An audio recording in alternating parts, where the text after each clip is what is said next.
C'est pour coûter. Pour Satan, pour Zakokwan. La katan, mais c'est lycée, pas katan. Good evening, St. Lucia, and welcome to another rousing discussion of the latest scandal, the biggest scandal to hit St. Lucia since Grindberg. I am your host, Laura Jepianuel, and this is the Roundtable. Joining me this evening is none other than the fiery and explosive Miss Minerva Ward. Minerva? We have heard so much, Minerva, about the secrets, the lies, and the propaganda. So you can just imagine my surprise, a good word, my bewilderment, listening to the minister responsible for CIP during his press briefing on Tuesday. And I heard a few things that has me perplexed. And I will start off with him brushing aside questions from the media, asking questions, and him just saying, oh, we have things to say, we have so many things to discuss, we could explore so many different things, but we don't want to go that route.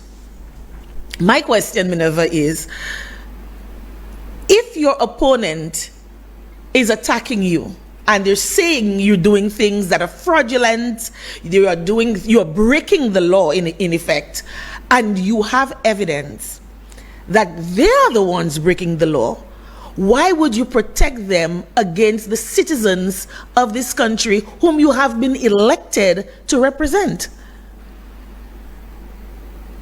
So Laura, I have noted for many years that, and Ernest does this a lot in the House of Parliament, and he throws these things out, these red herrings that really have no meaning, no substance to them, but he throws them out and says, in due time, the nation will hear.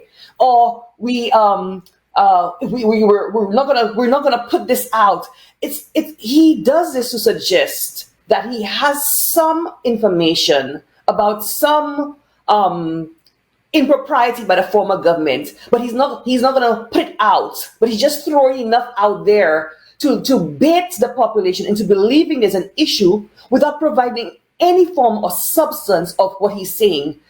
Ernest has a pattern of doing that. I've observed it for many years while he's in Parliament, and because he's never challenged to come back and say what he threw out there, he gets away with this. So he leaves a trail of innuendo behind him, enough to cast some doubt without any substance. It's a tactic of deflection, of deception, and he does it to avoid scrutiny on himself and his actions. You know, my father has a phrase he always used to say to us as kids, you sling enough mud, some must stick. And I get the impression that he's trying to test the waters to see what the population will accept, what they will run with, and that will direct his narrative, what he will flesh out and what he will give to the people. And I think that's really, really, really ridiculous. I think if we elected persons to look after our best interest, then come out. If the previous administration said something, did something, and you have the evidence of it, come out and say what it is. Let the people decide, because guess what? Some of these very same people are still vying to become leaders of this country. So if you have evidence of something that's going to save us from further scandal, and I can't imagine any scandal being bigger than the CIP scandal at the moment, why are you going to hide behind deflections and smoke screens and all of that? It perplexes me. It really does. But we're not going to focus on that too much, because that seems to be, as you said, his MO. He's deflecting. He's trying to test the waters. He's testing the temperature. You don't know what he can get away with. But I will say, I am very disappointed with the third estate. I'm very disappointed with the way he has brushed aside questions from the media, and they are satisfied. They are content with being brushed aside. You know, like these are his pals, his personal friends, and then he could just tell them, "Don't worry about that. We have that covered." You know. And speaking of, don't worry about that. Let's talk about the escrow accounts. You know. We've been asking, persons have been asking, Lisa Joseph herself even asked at the press briefing, tell us about the escrow account, tell us about how the balance on the escrow accounts. And he just brushes that aside and say, don't worry, I'm not going to answer that. I'm not going to talk to you about that. But if you insist, I'm going to have to ask Galaxy, who is an agent, about whether they can give him permission. It says to me that it's the tail wagging the dog type of thing. Right.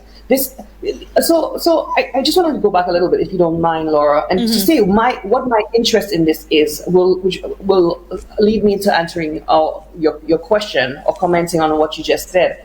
So if you permit me to just say what my interest in is, obviously I'm a St. Lucian living in Canada, and I take my St. Lucian citizenship very, very seriously.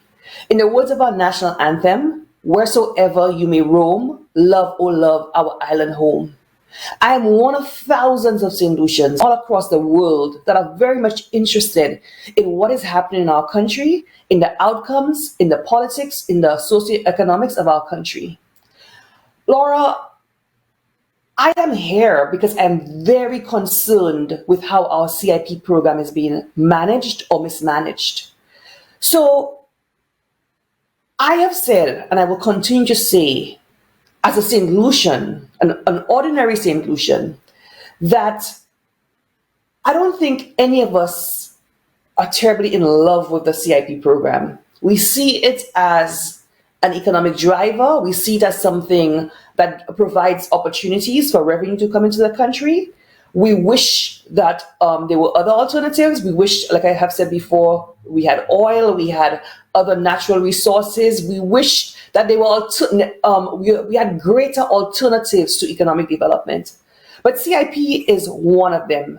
It brings revenues into the country, opportunities for investment, and so on. But as a St. Lucian citizen, we give our government, whichever government is in power, the approval and authority to sell our collective citizenships on our behalf. It's yours, it's mine, it's everybody who's listening to this broadcast tonight. It is our collective citizenship. It is our patrimony. But we do so under the understanding that our governments, whichever one is in power, will protect our interests and safeguard our interests, safeguard our collective citizenship, ensure that the integrity of our St. Lucianness, our patrimony is upheld, ensure that the good name of St. Lucia is not brought into disrepute, ensure that there are checks and balances to the program, that the money we earn from the program actually accrues and benefits St. Lucia, actually comes into the country to benefit our country and its people, and to ensure that there are checks and balances done on who we grant our citizenship. So we don't find ourselves in the same situation that Dominicans and Kits found themselves in the last few weeks, where Chinese nationals who have obtained St. Kittian and Dominican citizenships have been arrested basically for fraud. So we entrust our government to run this program on our behalf in a way that really benefits St. Lucia while minimizing the risks to us. We understand there are inherent risks to the program, but we authorize or permit our governments to sell our citizenships on our behalf in a way that maximizes the benefits to St. Lucia for all St. Lucians and minimizes the risk. So when a minister will say that he is not going to disclose and refusing to disclose information about the balance in the escrow account, these are our monies.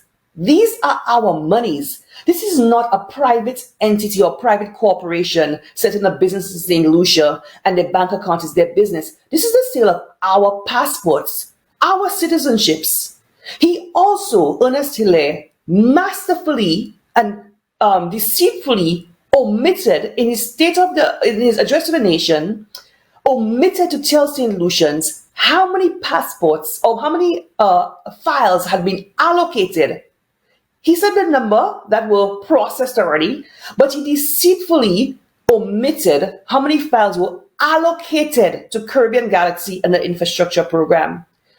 At the press briefing on Monday, Lisa Joseph pressed him and asked him directly how many files have been allocated, and he flat out refused to answer that question. We have a right to know as St. Lucian citizens how many passports have been given to Galaxy or any other agent to sell in our name, and what are our expectations for the revenue for such files and passports. We have a right to know what is in the escrow account, what has been withdrawn, what the status of every single real estate or infrastructure project is that our citizenships are being sold for. Went down that route, Minerva, because one of the things that Ernest Hilaire said that gave me cause for pause, is when he said the process by which you are accepted. So you apply and your application is sent for due diligence, and after it comes back, if it's positive, you continue. If it's negative, you stop.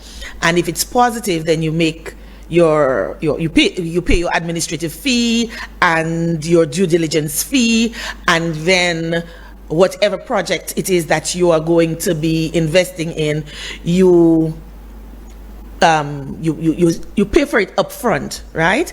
And then you are expected to recoup that by the sale of passports. So if your project is $100,000 or $100 million, then you are given a commensurate number of files for which you can sell passports, and you make your money. But then he goes on to say that the investor recoups the money that they spent, they make profits and plus expenses. And I'm asking myself, well, what did the passport or the citizenship cost the investor? If you're getting your monies back, plus profit, plus expenses, then you basically got your citizenship free. Exactly.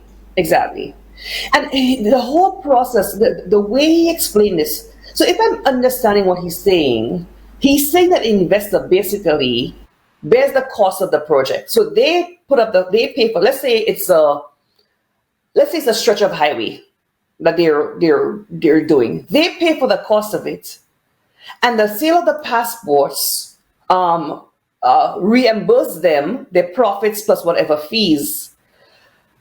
So I have questions about that. If that is the case, if that is the methodology for this infrastructure program, which itself is a problem because there's no enabling legislation for this, and I'll come back to that. But I want to just answer this Ernest Hilaire's explanation of the methodology of how this infrastructure program works. So they put up the upfront cost to do this infrastructure. They're allocated a certain number of passports, which should compensate for whatever that infrastructure is. Shouldn't those funds be held in an escrow account,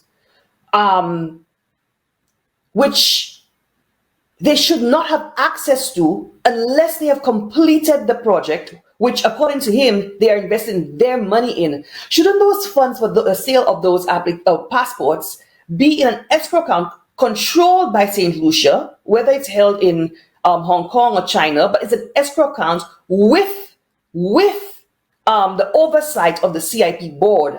But what I'm understanding is basically he has said the money belongs to them.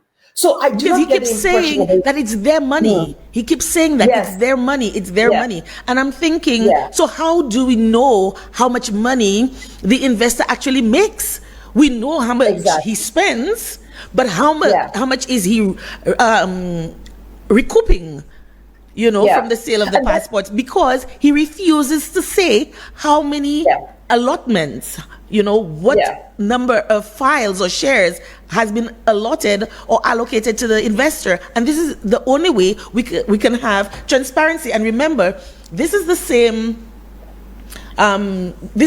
party, this is the same administration, same players who talked a lot about accountability, who talked a lot about transparency, and to my mind, it's as clear as mud. It's as clear as mud, the CIP, the CIP, the way the CIP unit has been run. We don't know anything, and you're telling us your boss is in effect. The people that you are accountable to, that I am going to have to wait and ask a foreigner about your business. I'm going to ask So the that- foreigner whether I can divulge You're our right. business to us. So that goes back to the inherent issues of the infrastructure option. And this infrastructure option, Laura, it has the most opportunities for corruption. What their argument for the infrastructure option, everything can be accomplished within the donation program, which has the requisite checks and balances, which has the requisite enabling legislation, which has the enabling escrow account, which the money goes into the economic fund. So if you have a program like our donation program set up to be able to provide you the same funding for infrastructure, why would you go and set up this new infrastructure option where you have seen instant kits? It has been completely sold out to Caribbean Galaxy. All the passports they have been granted, basically double the amount. The prison project instant kits is valued at $500 million. They have been given over $1 billion worth of passports. They've all been sold out, and the prison is not complete. If you have seen that instant kits, you raised concerns when you were in opposition. Why would you now come into government and create the same program which you identified there were issues with? Why would you do that for St. Lucia? We have a saying about that, Minerva. Le bab kamawadu puidife. Who's this? So we know, we can see what has happened, and yet still we're going down the same road. It's like crossing the road and you see a 10-ton truck is coming towards you. At the speed he's coming, he'll be on you in 5 seconds. You know it's going to take you 10 seconds to cross the road, but you dash anyway. This is exactly what's happening to us here. And that infrastructure program, it has no regulations, no guidelines. As I've said, there are no checks and balances. With the real estate option, at least the funds are kept in an escrow account. You're supposed to have annual audits. This government has not produced the audits for the last 2 years, but you're supposed to have annual audits, right? This infrastructure program also has no clarity on where the payments of the approved applications are deposited. And you have Ernest Hilaire, who will now say today that the monies belong to the developer. The developer is supposed to fund the infrastructure upfront, and then they are reimbursed. So therefore, all of the funds should be going to an account held in escrow that where they do not have access to those funds until the project is complete. That should be what is happening. But apparently he's telling us the money belongs to them. I am not sure how the money for the sale of our citizenships, the fees, everything could be given to a foreign developer. We have no control of it, no say or oversight in what projects they are doing, how the procurement process for contractors for those infrastructure projects. There basically no oversight of this new infrastructure program they have put up. It is clear that there are issues with this program, which is causing this upheaval. And I'm not sure why this government would go this route when there are other programs that could have achieved the same goal or aim of generating money for our infrastructure programs. I do not understand why. The donation program, the donation program is key. You know exactly what's coming in. You are the one who's going to determine what priority is placed on the resources. I mean, right now, we have foreigners coming in to tell us what is of priority to us. They could come in and say, okay, I'm going to build a prison, but maybe what we need is not a prison. Maybe what we need are 2 schools. Maybe what we need are roads. You know, and speaking of roads, you know, talk about dangling carrots. Talk about dangling carrots. The minister actually threw carrots at us and said, oh, the opposition is just envious, or they're just worried that, you know, 2 years before an election, we could be coming up with 500 houses. Excuse me, sir. Where are those 500 houses? Because when he was asked about it, he said, of course, that is the plan. So I am to assume they are in talks with investors, foreigners who want to invest in housing. Where are the housing? We talked about, he talked about Rock Hall, I think 67 houses. We do not know anything about it. Where is it going to be? Your favorite minister of housing, promised condominiums in cul-de-sac 2 years, 3 years ago, and we have not seen. They broke ground, right, for those condominiums. We have not seen any condominium go up. So this is just dangling carrots in front of us. In the hopes that we are going to follow. When I say we, I'm talking about the citizenry. We are going to follow that carrot and forget that there are potentially fraudulent things happening with our patrimony, and we are not getting the answers because carrots have been dangled at us, and we're following their narrative instead of asking them to be accountable for what we have elected them to do. Right. And Laura, that's a perfect way of putting it. Your terminology, dangling carrots, is exactly what they're doing. And that's true to form of Unesile. I'm just going to step back for a little bit. When we heard about Jufali, he dangled a carrot. There was supposed to be a diabetes. Oh, Jufali's going to build us a diabetes research center. Where is the diabetes research center? I knew that they would never come, and it still has not come. It's what, almost 10 years later, no diabetes research center. And he's doing the same thing today. So we are asking legitimate questions about this infrastructure program and about how our CIP program is being mismanaged. And his response is, the opposition is jealous because we're going to build houses and they want to stop us from building houses.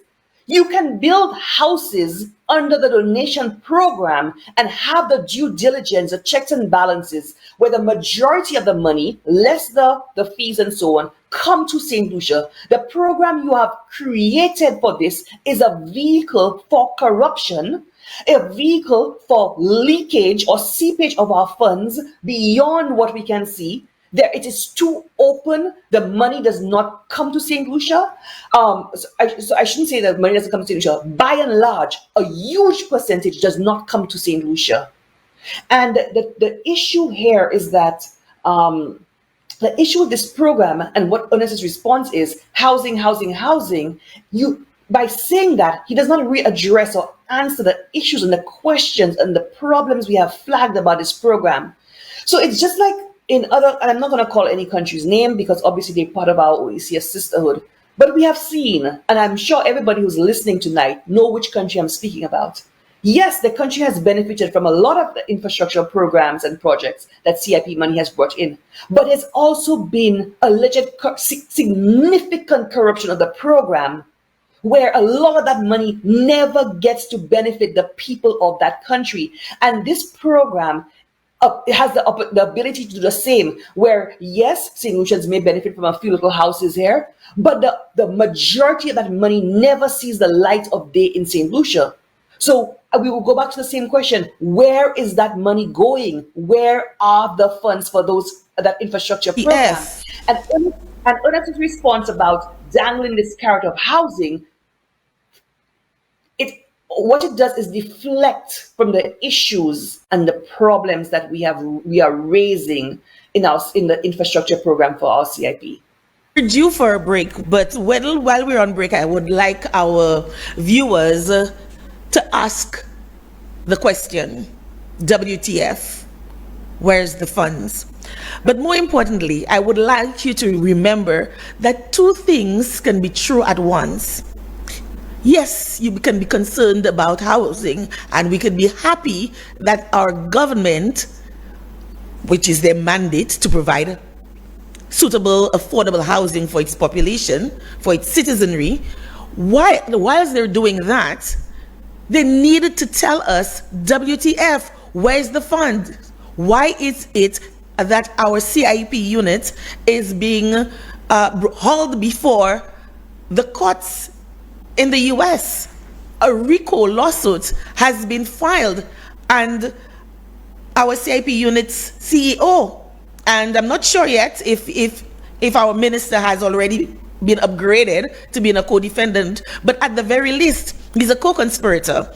And we have to be concerned about that. So while we can be, yes, round of applause, if it is true that they are going to provide affordable housing to us, we also want to know WTF. Stay tuned, we'll be right back.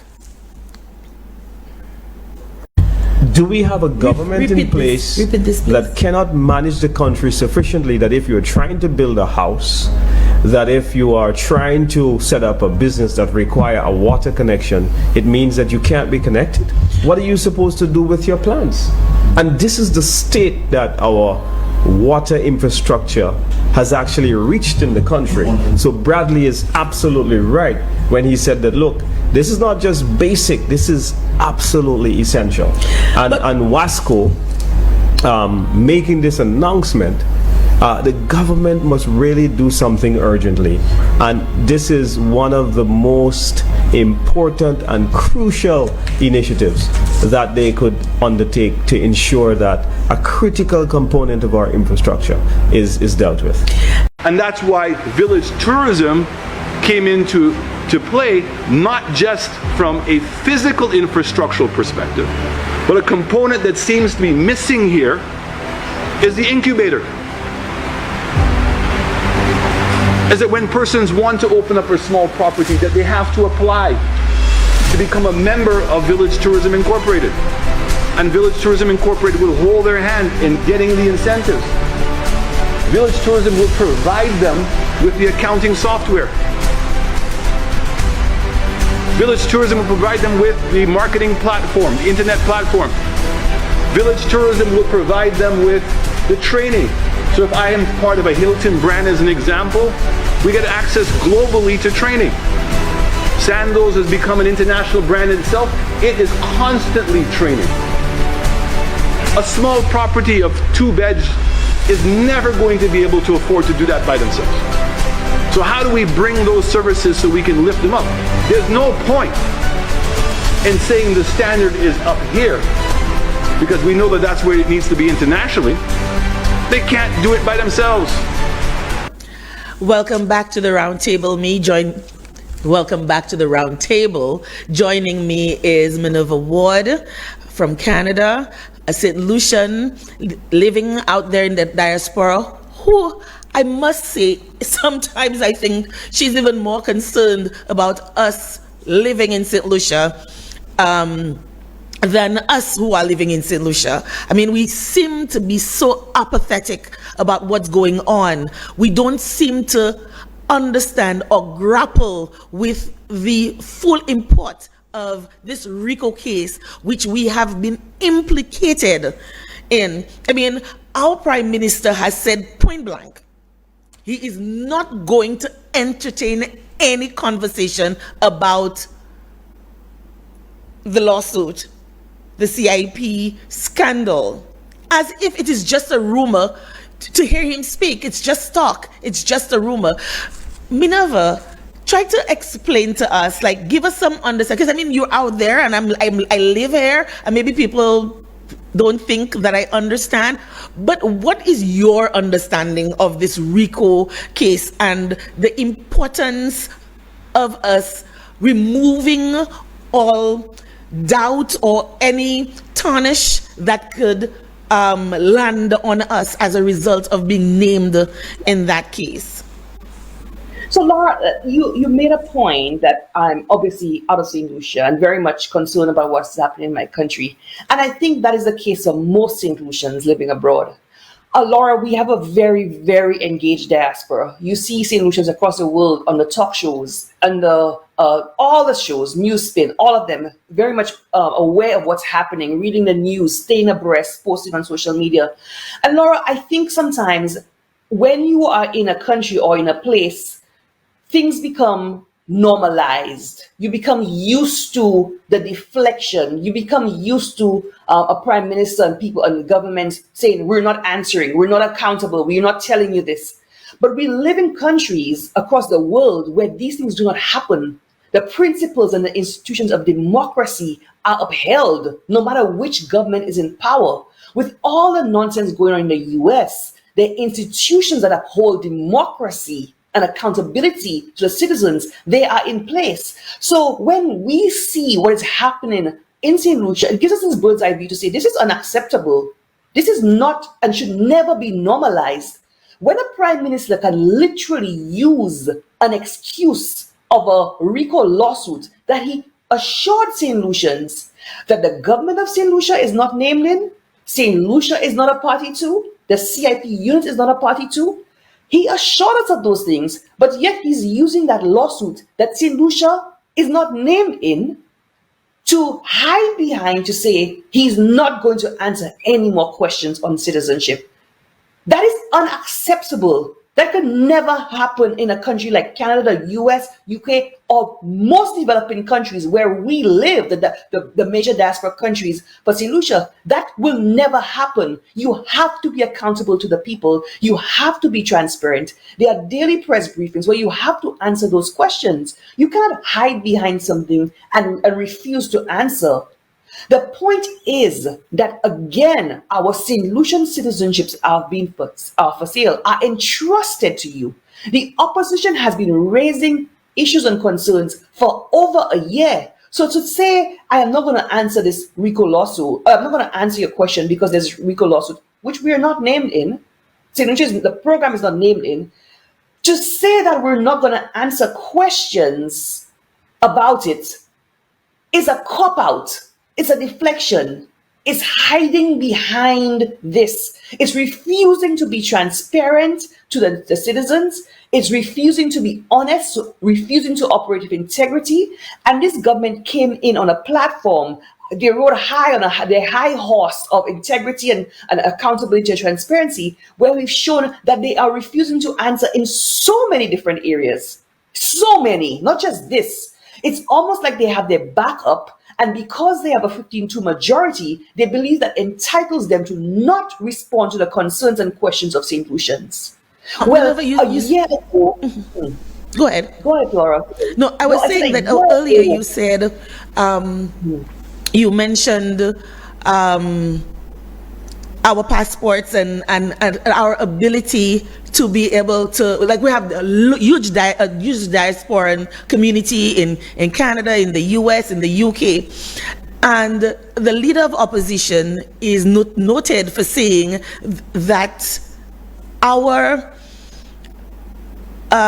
visa-free, somewhat visa-free return to Canada, because remember at one point, our visa-free, our ability to travel to Canada visa-free had been rescinded, and they've given us somewhat a little bit of liberty back to travel to Canada as St. Lucians without a visa, some of us at least. And he's noted for saying that this is one of the reasons why that our visa-free entry into Canada was rescinded in the first place, you know. And even though St. Lucia is not named in the RICO lawsuit, the name St. Lucia, our country St. Lucia, but the head of our CIP unit is named, and he is not operating in his own private interest. He's operating in the interest of St. Lucia, and being named as the CEO of the CIP unit, you know, translates to, in my mind at least, St. Lucia being named in the RICO lawsuit in a roundabout way. Yeah. So definitely, I mean, our Prime Minister can't escape from that. It does bring, this RICO lawsuit does bring our CIP program under scrutiny. We cannot run away from that.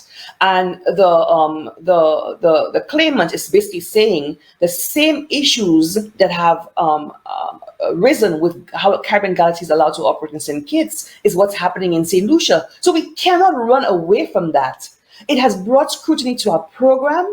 It has brought scrutiny to the mismanagement of our program. It has brought scrutiny to the alleged corruption within our program. It has brought scrutiny to and raised alarm bells for a number of issues here. And Laura, you talked about our visa-free access. For me, that is one of, not the only concern, but one of the biggest concerns for St. Lucians. Because Laura, I don't know how we cannot see the writing on the wall. The signs are there. They have basically revoked, the UK has revoked visa-free access for Dominica because of the very same issues of how they were running their program. And we continue full speed ahead down the very same route, despite the stern warnings that have been given to us, playing games, delaying signing the MOA, going to Europe and saying, well, we have agreements that we have to serve.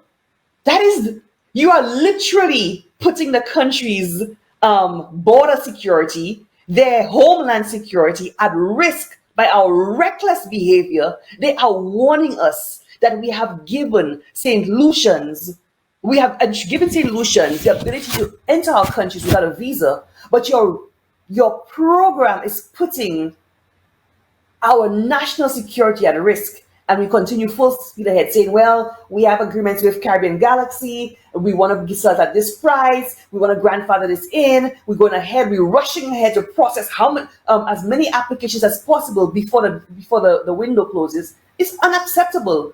The writing is on the wall of what's going to happen. And Laura, that is my concern. Because right now, St. Lucians can literally, if you are sick, Laura, and you know the state of healthcare in St. Lucia, you can jump on a plane, you could jump on a boat and get to Martinique and be able to access healthcare. You don't have to think about visa. You get your passport and you go. When there are changes to our visa free access, as the writing is there, it means St. Lucians will now have to go and get a visa to go to Martinique, to go to Guadeloupe, to go to the UK, to go anywhere in the Schengen region. Now, Laura, you know the problem with a lot of getting those visas. A lot of time you ask for bank statements, you ask for land papers, you ask for a job letter. Not in all cases, but the embassies assess your risk. In a lot of cases, when you are self-employed, when you are a local vendor or bus driver or in a field like that, where you don't necessarily have a job letter, where you basically self-employed, you are seen as higher risk. You understand? When you are a small person, when I say a small person, a younger person just coming out of school and trying to establish yourself, and don't necessarily have the property to show that you have stability in St. Lucia, where you don't necessarily have the money in your bank account, where you don't necessarily have a job letter, and you need to go to Martinique and have to produce those things, what do you think is going to happen? I use Martinique because that's what St. Lucians most identify with. We have a huge back and forth between Martinique and St. Lucia. Lots of St. Lucians have family in Laba. We go back and forth to Martinique. But even beyond that, this visa-free issue is going to affect St. Lucians. And the opposition has been flagging this for over a year. And this government has gone full speed ahead in the wrong direction. And they are going to cost, the government is going to come down. It is going to come down. They should have heeded and seen the writing and the messages that were sent to us. And they're going to put undue problems and hardships on St. Lucians. And that is one of my biggest concerns. Absolutely. Now, you said earlier, we've been talking a lot about Galaxy, and one of the deflections that the minister likes to throw in our faces is that Galaxy passed scrutiny under United Workers' Party administration. And I'd like to say that two things can be true at once. Yes, they passed. scrutiny under a United Workers' Party administration, but the checks and balances were different. The checks and balances were different. So there was less of an opportunity for corruption. We didn't have the infrastructure route where monies could be disappear into an escrow account and we don't know anything about it, and we have to ask the investor permission, to divulge the amount in the balance in the escrow account. And by the way, I get the impression that they are not even aware of what amount of money is in there, and hence they need to ask, shouldn't they have every month a balance? Because I know in the previous administration, they would know every month what is coming in and what has been paid and what, they have the checks and balances to know. So how is it this time round under this administration that they have to ask? And even though I could come to you, Minerva, as a law-abiding citizen, because I know you are on the straight and narrow. But maybe if I am given the opportunity to face somebody else who has nefarious or unscrupulous leanings, right, then maybe I could go down that route. But with you, I was on the straight and narrow, and you can vouch for your experience with me, but somebody else can vouch for a different experience. Isn't that right? You're correct, Laura. Government is hiding behind this excuse that the last was the UWP government who had brought Galaxy in, and which is true. There's nothing wrong with Galaxy coming to St. Lucia, but Galaxy had to operate within the confines of the law and the CIP legislation under the last government. The checks and balances were there. The donation program and the real estate program forced the real estate program, the monies had to be deposited into the escrow account. There were monthly statements that went to the CIP. It was examined by the board. The due diligence was there. The accounting for those monies were there. And for Galaxy to access any of those funds, the construction of the hotel, they got the funds released at different stages of the hotel. So, for example, the foundation. For example, the first set of walls, you got the drawdowns were based on that. It's almost like when you go for a mortgage to construct a house, the bank gives you drawdowns based on the stage of construction. So there was that requisite due diligence. The monies were accounted for. There were annual audits, and all the audits are there on the CIP's website up to a day like today. So Galaxy had to operate within the confines of the law under the UWP government. So there was nothing wrong in bringing Galaxy. They had to operate within the law. The mechanisms for due diligence and scrutiny were there. Under this government, however, and this is the issue, they have allowed Caribbean Galaxy to operate in a way that has caused issues of alleged corruption, where there has been underselling, a number of issues. One, there have been underselling and evidence of underselling in the marketplace. There are the videos, there's the evidence of the invoices, which shows discounting of our passports. And this government cannot run away from that. This is illegal. Each passport is to be sold at a legislated price, and you cannot discount, which is the whole basis for this RICO lawsuit. Additionally, this infrastructure program, which does not have any regulations, opens up opportunity for further corruption. And these are the issues with how Caribbean Galaxy is operating. The third thing is that they have been allegedly given 7,000 files addition to what they had for the real estate option, so a total of 14,000 files overall, allegedly by the CEO of CIP, far beyond the cost of any infrastructure project that they're doing in St. Lucia. So the question is, if you are being given $700 million worth of St. Lucian passports to sell for a $100 million project, where is that extra $600 million going? That is the question. And so the reckless and irresponsible way this government has allowed Galaxy to operate, and the option they have created that creates the most opportunity for corruption is what we take issue to. So this deflection that UWP brought them into St. Lucia. There, let me just interject there. I'm happy you brought this up, because I keep remembering, I keep reliving and hearing the minister saying that they recoup their investment, the initial capital, their profits and expenses. And I'm saying, if $600 million is profit, why did we not encourage the real estate, or even preferably the donation route? Because then that's money that comes directly into the consolidated fund, and we can determine where we can direct those funds. Maybe St. Jude would have been completed.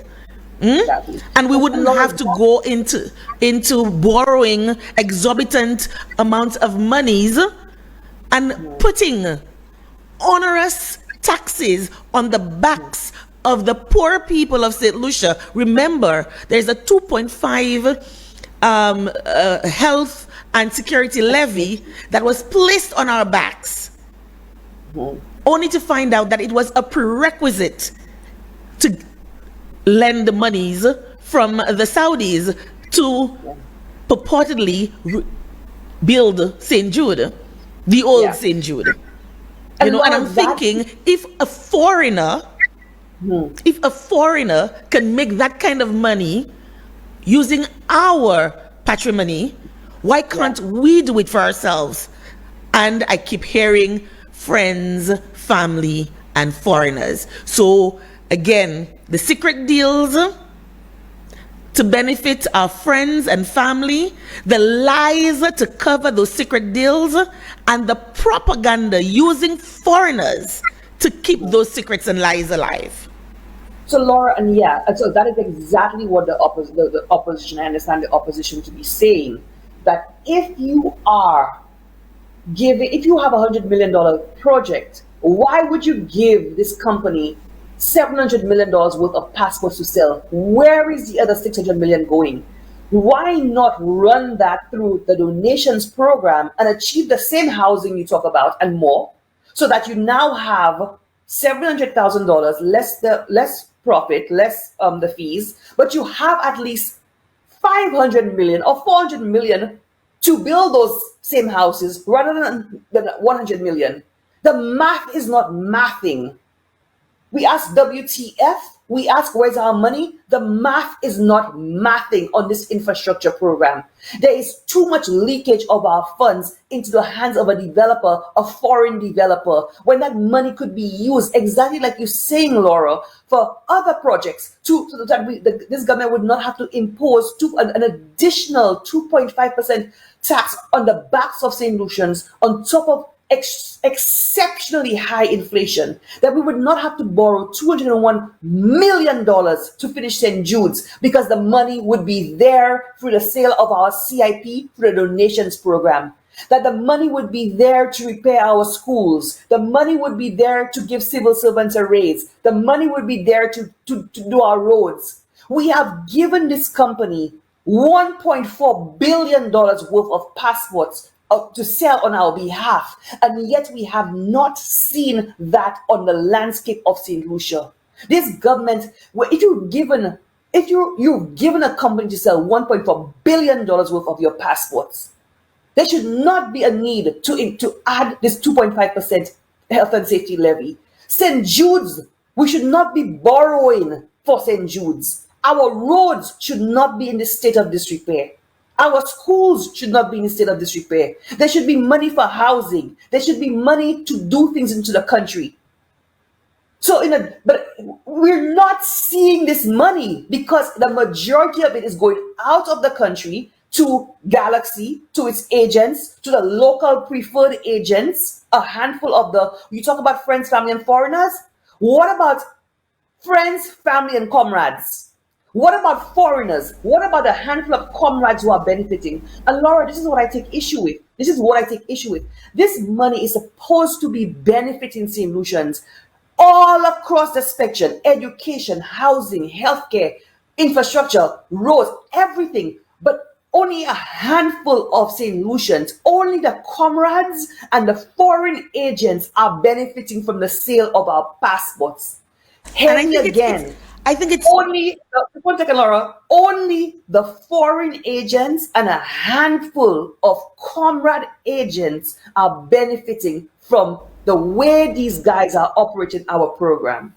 And I think it's very deceiving of the minister to continue to deflect and to continue to say, oh, we're looking for the escrow for DSH. Oh, we're looking for this, we're looking for that. When the question before you is the CIP. We know that DSH, you guys wanted to do it as well. You just didn't have the foresight to go through with it, the fortitude to go through with it. But we all also know that not one passport, Minerva, not one passport was sold under the DSH project. Not one. Yes, perhaps there was intentions, but not one, because again, I have to say, COVID came and kiboshed a lot of things. And we keep hearing, and I have to bring it up because I know that they're going to say, we gave away lands for $1. We leased lands for 99 years at $1. What about the lands in Castries? That is being leased for $1 and it's $1,000 a square foot. These are all of the issues that we have to be focused on that, comes around to the secrets, the lies, and the propaganda. On DSH, this government, again, the lies that they told St. Lucians when they were in opposition, that the government is taking our CIP money and giving to T.O. Hakim. We don't know where that money is. He's selling our passports to build horse racing track. Our money is using, our taxpayer money is using to transport horses on air-conditioned planes. A load of hogwash, absolutely untrue, that this government confused people with, told them horses before hospitals, when not 1 cent of taxpayer money went into any of that. Not 1 cent of our passport money went into building that horse racing track. Not 1 cent. But they confused St. Lucians, lied to win an election without a shred of truth or proof. When they've come into power, they've admitted that the escrow account was there. The money was in the escrow account. Okay? So all of this is just deception and deflection. The lands, yes, they were being leased at $1 per acre for, I think you said 99 years. These were basically largely unproductive lands. Governments for the decades, Laura, have leased Queen's Chain for $1 a square foot. These were unproductive lands that were being developed for the benefit of the South. Meanwhile, in Castries, you have productive land in the middle of the city being leased for $1. So the same thing they complained about, lands that could be lands, and that's the hypocrisy of the government. Exactly. But Minerva, when you say about the unproductive lands, it's not all of the lands that was used for the horse racing track. And that is where the lie is compounded. Yes, 1,000 acres was earmarked for DSH. But we have to remember that DSH included more than just the horse racing track. It included a restaurant, hotels, culinary school, apartments, a whole town, so to speak.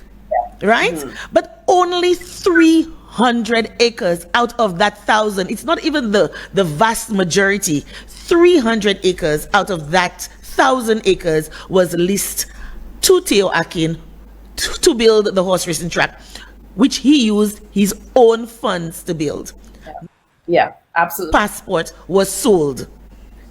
Not one passport was sold to be able to build the horse racing track. He built it, on his own pocket. That was the deal. That was the joint agreement. We give you 300 acres at $1 a square foot for 99 years, and you build a horse racing track. The rest of the 700 acres you must buy. And Minerva, I am told that each acre was going to cost Theo Akin $60,000 US. 60,000. That's, I don't know about you, but that's quite hefty. And we're not talking about EC dollars, we're talking about US dollars per acre for the rest of the 700 acres of land that had not yet been used. So when we're talking about leasing for 99 years, $1, it's not the entire 1,000 acres. And I think that's a deal. And just like they're allowing Galaxy and the rest to be able to recoup their cost, yes, when the restaurant and the hotel and the culinary school and the apartments are being invested into, yes, they would have been allowed an allotment of passports. But that never came about because, as you know, we suffered under COVID for 3 years. Yeah, for sure. That project, the DSH project overall, and you're absolutely correct. They dwell on the horse racing track and talk about horses and diminish the significance of the economic potential of that DSH project. In addition to all what you said, there were also plans in that DSH for a marina. That DSH project would have entirely transformed the South, Laura, and opened up economic opportunities for everybody. And this is not a 1 year project. This is not a 5 year project. This is a multi-year project in multiple phases. So if COVID had not happened, and if this government had not unfortunately won the last election, you'd have at least a few of those phases well underway for DSH, providing economic opportunities and jobs, businesses. Laura, I know people from the north who are business people in the north who had basically bought land in the south, in Vieux Fort.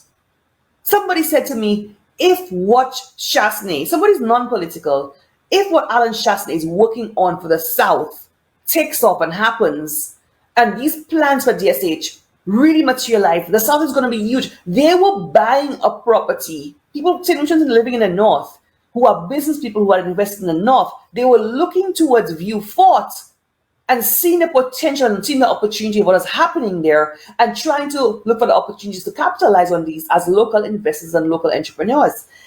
Laura, I'm telling you, the opportunities for jobs, for businesses, for people to buy their homes for the South would have been huge.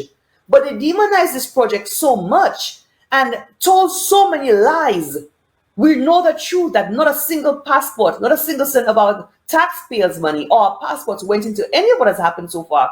What would have happened, the totality of the project, yes, they would have been reimbursed at the back end for their costs with profits, but the upfront costs, the investments that have been made so far in DSH was Theo Akim's money, not our money. Exactly.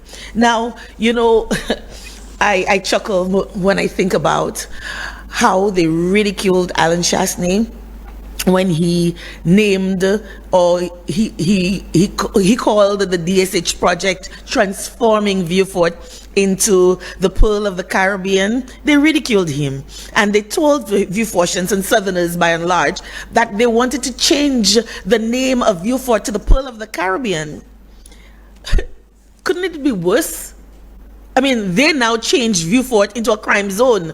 They have literally, on our statutes, on our books, termed the Vieux Fort as a crime zone, a high-risk area. I don't know about you, but I think I would prefer to be living in the Pearl of the Caribbean than a crime zone. No, Laura, it's a shame what this government has done to Vieux Fort. It's a shame. It's a shame. Vieux Fort right now is called an escalated crime zone. Not just a crime zone, an escalated crime zone. Laura, the potential, what Alan Chasney and the last government was working on for the South in terms of DSH, the totality of the project, the housing, the St. Jude's, the world-class Nora International Airport, the flight-based operation, which they had already opened, the water supply program for the South. Laura, Vieux Fort would have taken off. If there was one government after Sir John, who had really focused and not just talked about the next frontier, but actually worked to developing the Viewfort, was Alan Chasney. And what has this government come and done? They have basically come and taken Viewfort back to where it was, an escalated crime zone, where the works on the Hiranora Airport have stopped. Laura, works on the Hiranora Airport have stopped, and they have since scaled that airport project back. So we're no longer having a world-class airport. We're having this little tea boutique that is not fit to serve us for the next 40, 50 years. Again, the lack of vision. They have come and stopped St. Jude's for many years, and they have gone back into re-thinging an 80-year-old facility. You know, What? they have Of the seaport. They have, and understanding, Laura, they have brought in foreign workers from India to work on St. Jude's. Have you understood that, Laura? I've understood that as well. But we were due for a break. But when we come back, we'll delve a little bit into the travesty of the seaports, the GPH deal that really isn't a deal. More secrets, lies, and propaganda. See you on the other side of the break. Now, I'm not surprised at that. The Sugar Association of the Caribbean said there was no sugar shortage anywhere. There's no problem with the supply of sugar. Yet still the government of St. Lucia was creative enough to be able to create a shortage of something that there's no shortage anywhere else in the world for. And that was sugar. So if you find it surprising that they were able to create a shortage for boxes, I don't find it surprising. If there's one thing this government is good at, it's doing the wrong things. You can give them 100% pass mark for doing the wrong things. They are not capable of doing the right things. All they are capable of doing is the wrong things. Regarding the matter of underpricing, there's official memorandum from the Citizenship by Investment Program dated April 15, 2024, and it reads unlawful reduction of real estate investment sum. And I'll read that memo for you. From the inception of St. Lucia's CIP program on 1st January 2016 until 31st December 2022, the qualifying investment sum into an approved real estate project was a minimum of $300,000 along with the applicable administrative fee. These are things that's very important to you. And that was changed by the legal tradition. His government reduced it.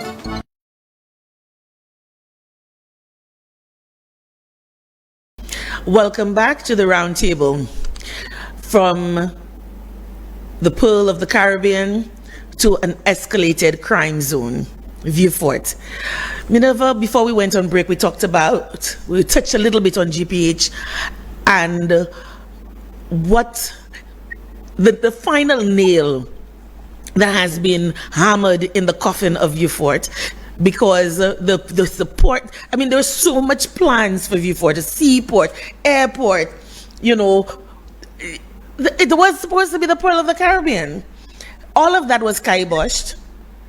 DSH was pushed aside and GPH brought in. And, you know, it's like when the older people tell you, you know, you make a deal with the devil and somebody has to pay. You know, somebody has to pay. And Viewfort ended up being the one to pay. So you had Castries benefiting, and I put it in caps, benefiting. You have Soufriere benefiting at the expense of Viewfort. Laura, that GPH deal is the biggest. Between CIP and GPH, I'm not sure which is the bigger travesty, but they're equal travesties to the people of St. Lucia. And either one of them on their own should have St. Lucians demand the removal of this government from office. Either one on their own. But the two of them together, this government needs to go. Laura, this GPH deal is one of the biggest losses to St. Lucia. Imagine taking our lucrative cash-rich seaports, our Soufrière port, and basically selling or leasing for 30 or 40 years, and they have the ability to extend for 40 years, for mere $40 million, for crumbs, Laura, for crumbs, to a company that has basically turned around and is borrowing money from our indigenous bank, Bank of St. Lucia, with the bare minimum investment in those ports, where they have a profit revenue sharing with the government, and all the government gets on the tax, the cruise passenger head tax, is $1. And Laura, we know that from the opposition, when they were in power, there are talks to increase the passenger head tax to $12. So GPH will be basically getting $11. $1 will go to our government.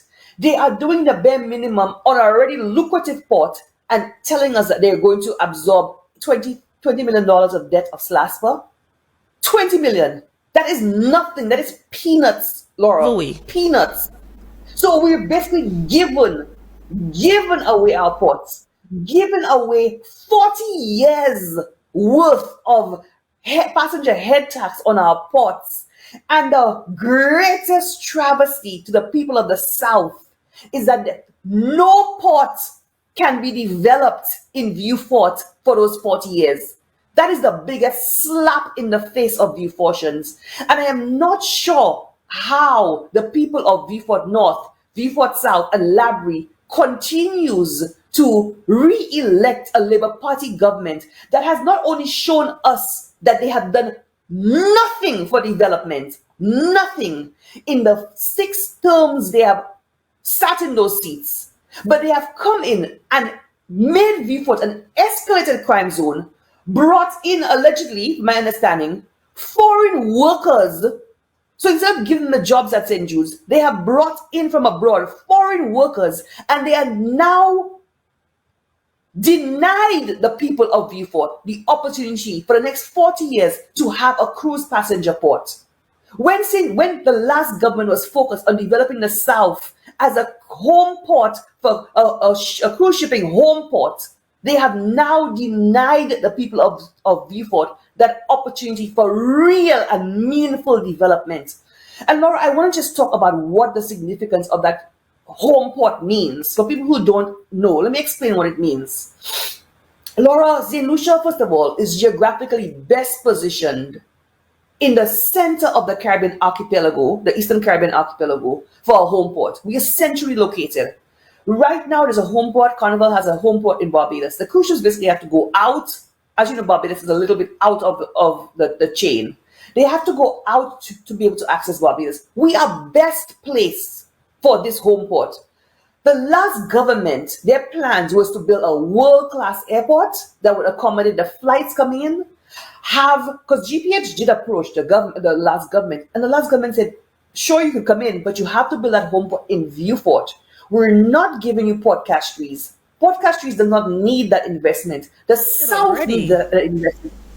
And furthermore, Castries doesn't have the capacity. Castries is already, as we say, chock-a-block once there are 2 cruise ships in. The South desperately needs that development. Build that cruise ship port in Vieux Fort. Let's do some home porting there. We're building the world-class airport. We are upgrading our water supply, electricity for the South. We are developing DSH. All of these things would be integrated together and tied in together to develop Vieux Fort into where it needs to go. You talk about Rodney Bay in the north, Vieux Fort would have surpassed that. Vieux Fort would have been a world-class destination for home porting, for cruise ship home porting. And Laura, the thing about cruises, people generally come in a day or two before their cruise to make sure they arrive in time, there are no flight delays, they stay in a hotel, they go to the restaurants, they do a bit of shopping, and they normally stay a day or two at the end of the cruise. So your hotels, your B&Bs, your local, the people who have B&Bs as part of their house, all of those people will be benefiting from that.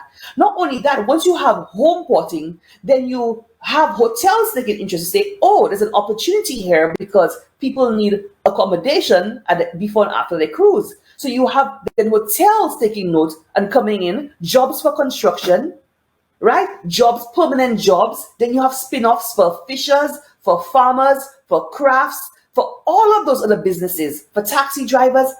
This government has deprived Beaufort of a marvelous opportunity that the last government had already put so many pieces in place for the development. This government has done the biggest disservice and atrocity to the people of the South. It tells me that when I think of how you've just described it, Minerva, we came from being touted as the new frontier to the barren frontier, because nothing happening right now, and of all of the things that you said, do you know that most of the sites that visitors come to St. Lucia to see and to visit are located along the southwestern side of the island, so they would be in closer proximity. When these cruise ships come in, when people disembark, they have more time to spend on the ground doing the things that they love. There's not that long trek down to Soufriere or whatever. It is closer to them, and you're breathing fresh life into not just Beaufort, but you have Labrie with its own intimate charm. You have Choiseul with its arts and crafts. You have so much riding on Beaufort being a new frontier and not a barren frontier that it confounds me how a minister of government who is supposed to know better, who is in charge of commerce, could tell me that this is the secret deal that you made wherever that secret date was. It really is a commerce. It really is a commerce. Yeah. And it hurts my heart because I'm from the South, and like you, I was in the diaspora and I came back to St. Lucia so many years ago because of the new frontier. So many decades later, I'm still waiting, and instead of getting better, it's getting worse. From new frontier to barren frontier. I would have been satisfied with the old frontier. Laura, I'm from the north, but the southern part of the island is bountiful with natural beauty. From Soufriere to my favorite parts of the island, Choiseul and Labrie, stunningly beautiful. Labrie is my favorite part of St. Lucia, actually. Just so many opportunities for village tourism. You have the Mikus, the waterfalls, the natural untapped beauty that people travel for, Laura. People are yes, there is an appetite for Rodney Bay. Yes, there is an appetite for those things. But people are also seeking those authentic experiences that the south of the island has to offer. It makes sense. Hold that thought there. You said there's an appetite for Rodney. People only crave the things that they know, right? So if I don't know about something, I can't crave it. So if I want to go snorkeling, my thought would go to Bahamas and not St. Lucia, because this is not what we're portraying. This is not what we're marketing. People come to St. Lucia for the things that we market, not for the things that we do not market. So there are a lot of untapped and hidden gems that people do not know about that could translate into economic activity. I mean, I have to say, I am most disappointed in my parliamentary rep, right? Labrie, because we have something unique going. Anytime Laborians want to do something, they put their shoulders to the wheel, elbow grease, and hard work, determination, and they get it done. Right now, we have such a beautiful community tourism project going on in Labrie. Nothing to do with government. Nothing. There's no effort. There's no resources placed into it. We've just decided, this is what we want to do. Let us try to encourage persons to come in. I think the Prime Minister at one point at a function said Labrie has the most Airbnbs, right, in the small communities, the most Airbnbs. Yet still, community tourism project Labrie was not one of the the chosen few. You know, I mean, we went to Soufre. Can you imagine Soufre? And it hurts me because every time we think about village tourism, or we think about community tourism, or we think about local tourism, or even regional tourism, communities like Labrie are never thought of. But we have a great mix. We have accommodation, we have activities, we have a rich history of culture in Labrie. We have fishing. We have one of the longest, loveliest bays on island, right? We have so much going for us and nothing. And we have a representative who has been representing us, and I use that term loosely, for over 25 years. And we have yet to see the impact. And making matters worse is the foreign affairs minister. So you're going out there, you're meeting friendly governments, you're meeting a lot of people, you're meeting organizations, and yet still the community that you represent cannot be put on the map by our government. Everything. I mean, we have innovations. Minerva, you name it, Labrie has it. And it's sad. And we could have only benefited and gotten better if Viewfort had been transformed to the full of the Caribbean as opposed to an escalated crime zone. Right. You mentioned that he's boasted that Labrie has one of the highest number of B&Bs. The tourists see the opportunity. The local Laborians see the opportunity, right? You've mentioned all the things that Labrie is rich in. Labrie is rich in also community, the village, the authentic village life, the community feel. Every time I walk through Labrie, I feel the stress melt off, literally. And that's what tourists want. They want to go into a little restaurant where the fish is cooked just harvested fresh from the ocean. They want to go into the village grocery store. They want that feeling. The first time I spent time in Labrie and experienced that, it has stayed with me for decades, and the tourists want that experience. And yet we have done the South such a big disservice. The bare minimum, the Labour Party parliamentarians in Viewfort, Viewfort North and Viewfort South, they have done a major disservice to their people by not doing anything of significance in the last 6 terms in office. And on top of that, they have stunted any potential for development of a cruise ship port in the South. They have allowed this government to scale back the Minerva International Airport. They have made the Viewfort an escalated crime zone. Laura, why are the people from the South, and Laura, you from the South, maybe you could help me. Why are the people from the South still voting against themselves? Why are people from Labrie, Viewfort North, and Viewfort South still voting against themselves?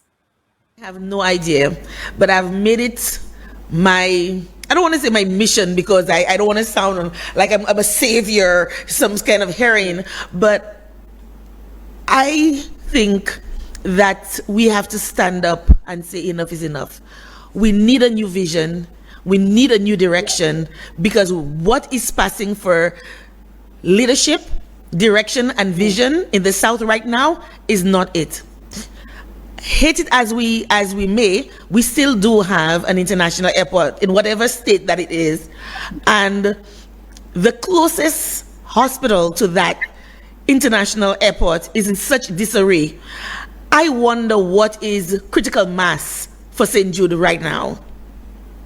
You know, I wonder what is critical mass. We just need the unfortunate circumstance of something happening at the airport for us to realize the kind of dire situation that we find ourselves in. I mean, we don't have a hospital. We barely have an airport. And you know, right now we're in the hurricane season, so there's a lot of rain. And I'm told that pots and pans are what is being used to trap water as it comes down, you know, and I have some footage of it, and I hope that this has been ameliorated, but this is what it was. Can paint pots or enamel pots are used to catch water. You know, like when you grow up, Minerva, and you have a leak in the, you have to quickly, as soon as it rains, get that pot and put it where, you have that leak. At our international airport. At our international airport. I mean, St. Vincent, Dominica have put us, St. Lucia, to shame. When I, as a young girl growing up, I have friends in Antigua, St. Vincent, Dominica, St. Kitts. You know how they used to call us? The rich girls, from the rich island. Because St. Lucia was at the top of its game. St. Lucia was at the top. Now we are scraping the bottom. We are scraping the bottom. You talked about vision. You said they need a new vision for the South. And I like that word, vision, because the three Labour Party parliamentarians in the two viewports in Labrie have no vision for the South. Period. There is no developmental plan for the South, Laura. When you can tell me that you have pots and pans at an international airport catching water, Laura, that is the height of embarrassment. I come to St. Lucia. Laura, I've been complaining about here in our airport for a long time. I'm not going to lie. For a long time, I've been complaining about the state of the airport. Every time I come to St. Lucia, I cringe. I am embarrassed for my country, the state of an international airport, for a country that says that tourism is important. This is subpar by any means. Like you said, St. Lucia was seen in terms of the OECS, respected. We are leaps and bounds ahead of everywhere else. Because you know why, Laura? The vision. So John Compton had the vision, despite all the noise in the opposition of his time. He had a vision. What is St. Lucia going to be needing 40, 50, 60 years from now? And that is why he invested in the things like the marina, the Pigeon Island Causeway, the Cashew Seaports. All of those things was a man before his time, and he had a vision.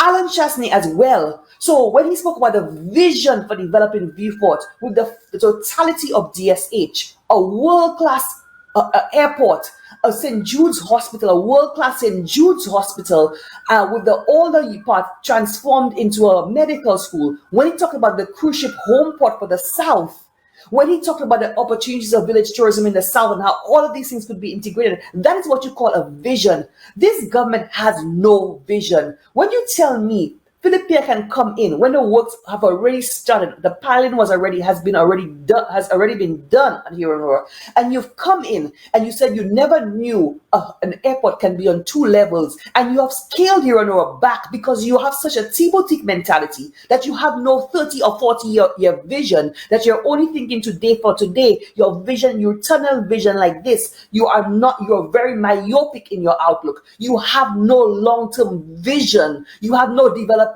plan. You don't even understand how economic development works. You don't even understand the integration of various industries and sectors of your economy. You don't understand the potential. You don't understand where the world is going to see how do I position St. Lucia for 20, 30 years from now. You do not have that. And there's no vision. And the Bible says a people without vision, a leader without vision, a country without vision, the people perish. And that is what is happening to St. Lucia, and especially the South under this government. Now, would you believe we're running out of time? We're almost out of time. And I harken back to the no vision. I mean, can you imagine our prime minister was once our tourism minister? He was once our tourism minister. And to hear him say that he had no idea how important tourism was to St. Lucia, that broke my heart. And to further hear him compound that by saying that only Alan Chasney would think that tourism would come back after COVID.